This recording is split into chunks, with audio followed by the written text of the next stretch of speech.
Bonjour à tous et bienvenue dans ce nouvel épisode de Préparons demain. Face à l'évolution des prix de l'énergie, aux pénuries qui pèsent sur nos ressources en eau et à la réglementation environnementale qui devient de plus en plus stricte, les industriels n'ont plus d'autre choix que d'agir pour réduire leur impact sur l'environnement.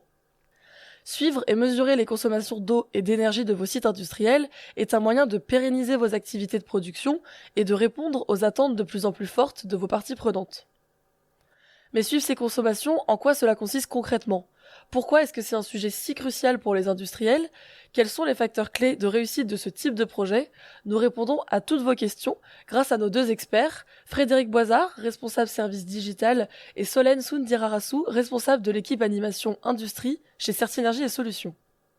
Bonjour à tous les deux, je suis ravie de vous recevoir au micro de Préparons demain. Bonjour Dorine. Bonjour Dorine.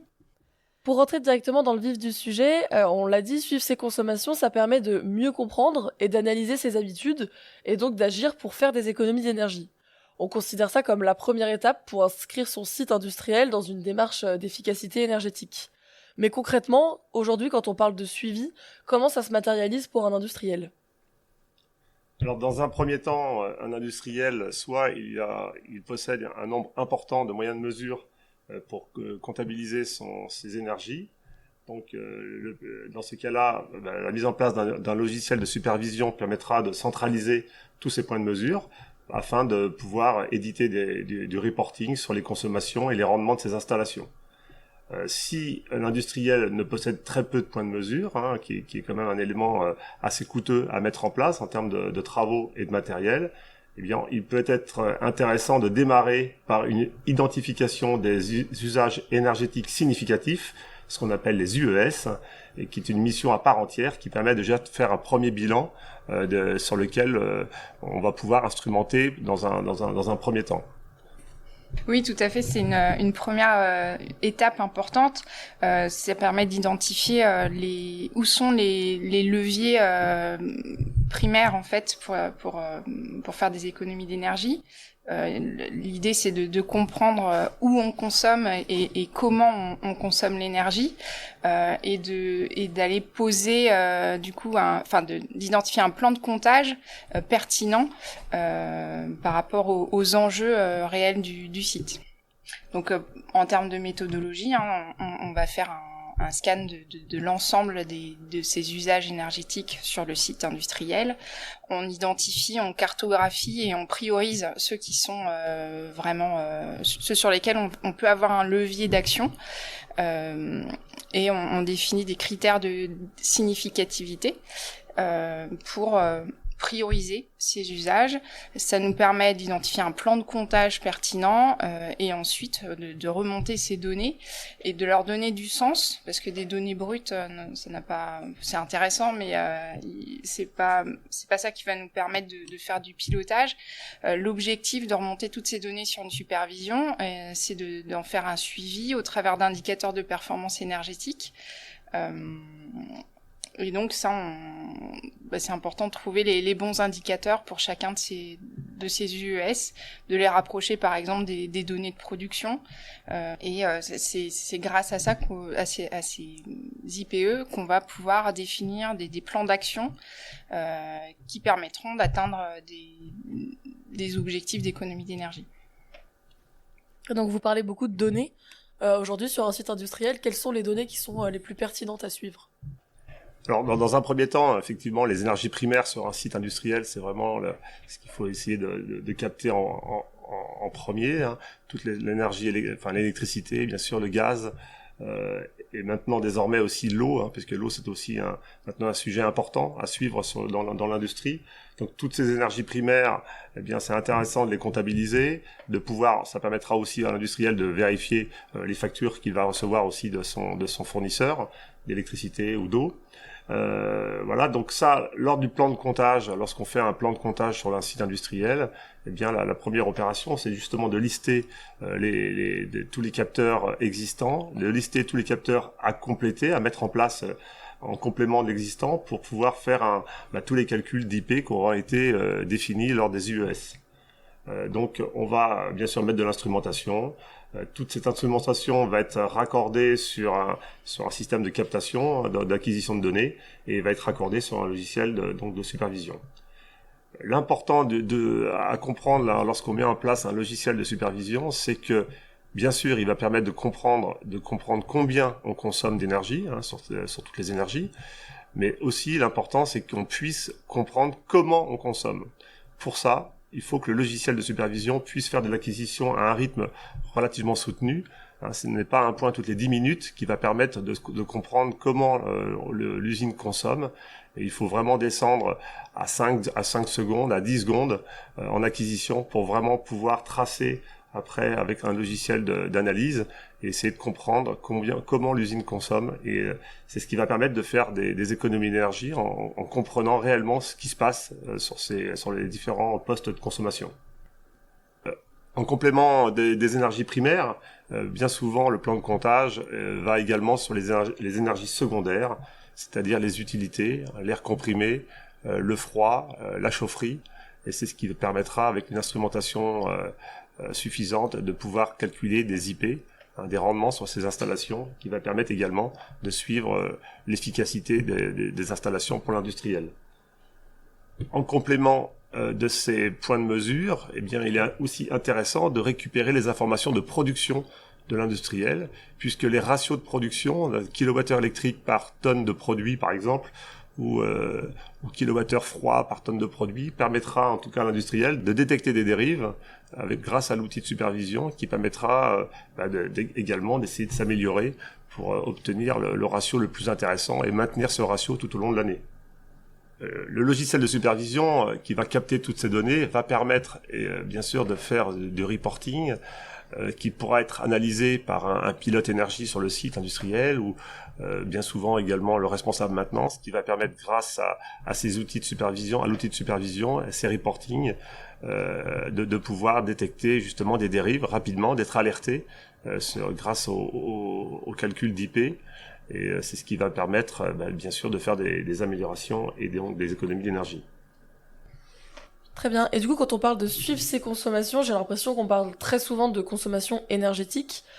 Pourtant, vous l'avez dit tout à l'heure, on peut aussi mentionner l'eau. Dans un contexte de sécheresse comme on vit actuellement, c'est un enjeu qui peut être très important pour les industriels. Est-ce que c'est un poste qui peut être suivi de la même façon ? Oui, tout à fait. L'eau, dans le plan de comptage, bien sûr, de plus en plus désormais, l'eau est prise en compte.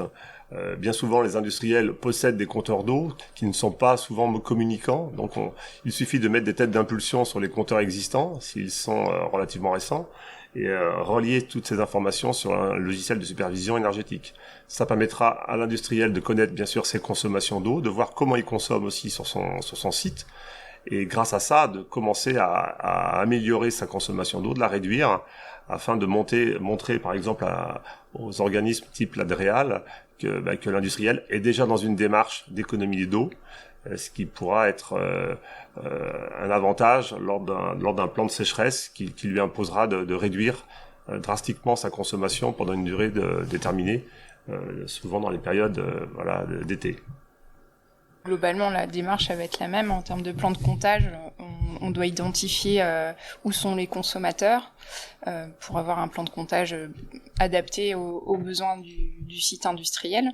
Donc la démarche de mise en place d'indicateurs est aussi pertinent que pour l'énergie. Et du coup, vous l'avez sûrement déjà commencé à le mentionner dans certaines de vos réponses, mais aujourd'hui, si vous deviez résumer, quels sont les principaux avantages pour un industriel à se lancer dans cette démarche de suivi de ses consommations, que ce soit d'énergie ou d'eau, qu'est-ce que vous diriez ? Un outil de supervision, si l'industriel ou ses équipes utilisent l'outil et analysent les bilans, analysent les données collectées, en tout cas suit efficacement l'outil de supervision, est capable de faire des gains jusqu'à 5% d'économie d'énergie sur la facture annuelle. Donc ce n'est pas non négligeable. Donc l'idée pour l'industriel, c'est bien sûr de réduire ses consommations et de rentrer dans une démarche d'économie globale sur toutes les énergies et également de l'eau. Ouais, je crois que ça permet une prise de conscience et un partage en fait des informations concrètes de consommation énergie et eau, une prise de conscience qui est importante à toutes les échelles d'un site industriel. Parce que les actions de réduction ensuite d'économie doivent être partagées par l'ensemble des collaborateurs d'un site industriel, peu importe le métier finalement. Malgré ces avantages qui sont largement identifiés pour les industriels, le suivi de la performance peut encore effrayer. Quels sont selon vous les principaux freins identifiés ?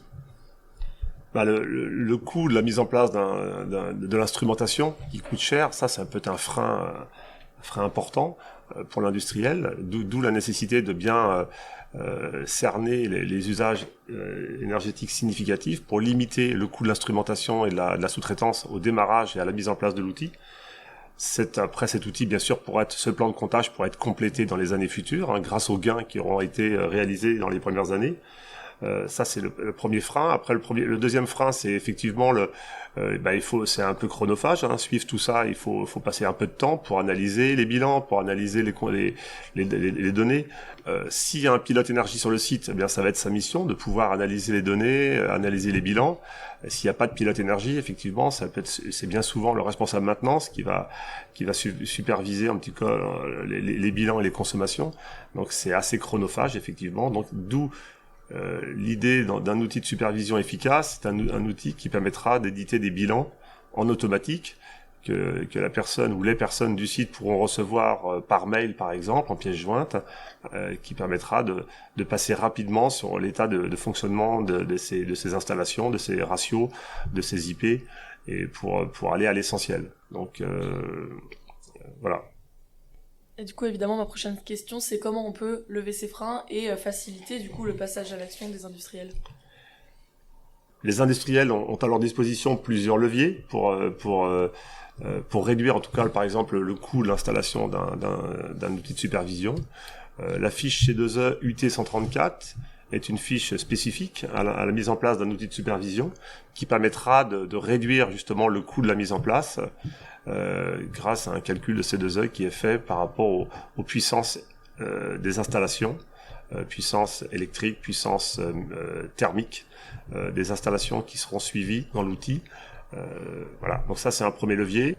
Pour tout ce qui est comptage d'eau, eh bien il y a également des aides désormais qui sont mises en place par l'agence de l'eau, qui permettent aussi de réduire le coût de la mise en place d'un logiciel de supervision spécifique pour la partie eau, mais en tout cas qui pourra aider aussi l'industriel à réduire le coût de l'investissement. Et au-delà des aides financières, qui est un enjeu important, le financement, je pense qu'être accompagné pour savoir par où commencer, avoir une méthodologie claire sur où en est mon site à date et où je veux aller. Je pense que c'est aussi important pour un industriel d'être accompagné sur ces démarches-là. Certinergie et Solutions fait partie des acteurs qui savent accompagner les industriels dans ce type de démarche. On a des experts sur les différents domaines qui sont sollicités dans ce type de démarche. La partie expertise digitale, la partie expertise mesure et vérification, et l'accompagnement plus généralement sur tout ce qui est efficacité énergétique. Et donc dans ce cadre-là, on a effectivement une offre qui s'appelle Maîtrise des UES, qui comprend toute la phase d'identification, implémentation, puis suivi, et qui fait appel à tous ces domaines d'expertise que nous avons historiquement chez Certinergie et Solutions. Pour conclure ce podcast, peut-être si on vous demandait aujourd'hui une recommandation ou un conseil que vous donneriez aux industriels que vous accompagnez pour mettre en place un système de suivi de ces consommations et que cette mise en place soit un succès, qu'est-ce que vous pourriez dire ? Je dirais à l'industriel de démarrer par une mission justement d'accompagnement pour détecter les UES.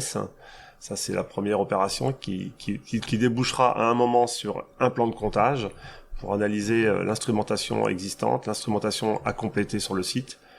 Et c'est la bonne démarche pour moi pour démarrer la mise en place d'un logiciel de supervision. L'industriel peut partir sinon sur une instrumentation complète du site du premier coup, mais bien souvent, lorsque les chiffrages arrivent, l'industriel forcément freine parce que les enjeux financiers sont importants dans ces cas-là. Donc c'est mieux de limiter l'installation du logiciel sur les usages significatif, important, dans un premier temps, et après compléter dans les années futures, après l'instrumentation pour étendre l'instrumentation pour répartir par bâtiment, par ligne de production. Voilà, donc voilà mon conseil pour l'industriel. Il faut partir sur une base d'amélioration continue. Donc on définit les usages énergétiques significatifs, les premiers indicateurs, et il faut voir ça sur une démarche sur plusieurs années qu'on va améliorer à la fois en termes de finesse des données remontées, de finesse des indicateurs.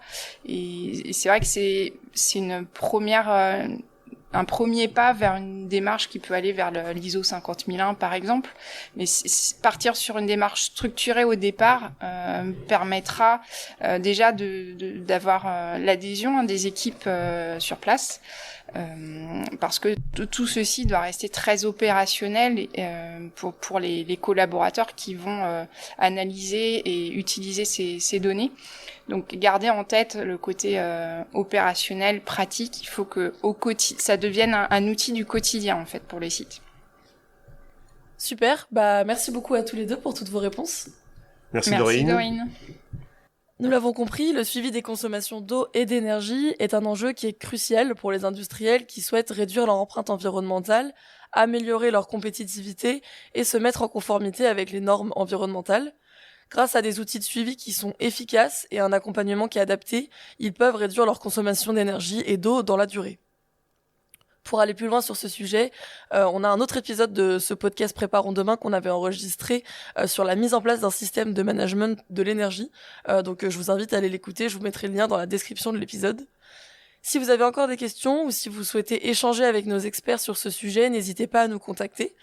En attendant, j'espère que cet épisode vous a plu et on se retrouve le mois prochain pour un nouvel épisode de Préparons demain.